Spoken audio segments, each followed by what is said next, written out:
We will demonstrate the use of the taper in a slower than normal fashion so you can follow each step. Carry the weight mostly in the hand that grips the control tube, either your right or your left hand, whichever is most comfortable for you, and keep the taper close to your body.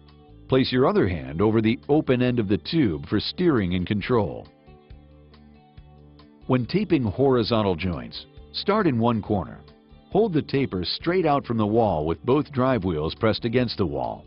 Roll the taper steadily down the center line of the joint, allowing the head of the taper to lead.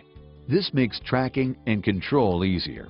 About 12 inches out from the corner, lower the bottom end of the taper slightly.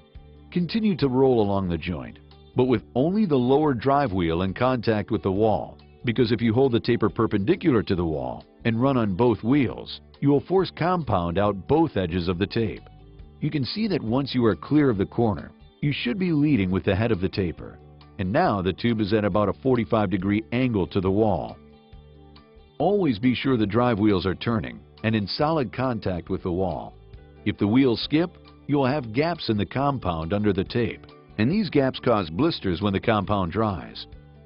Stop about 3 inches from the end of the joint. Pull the control tube back completely to cut the tape, and then roll the remaining tab to the corner while pushing on the control tube, which will also advance a starting tab of tape for the next run. Now, let's recap the basic cutting sequence. Stop. Come to a complete stop. Cut.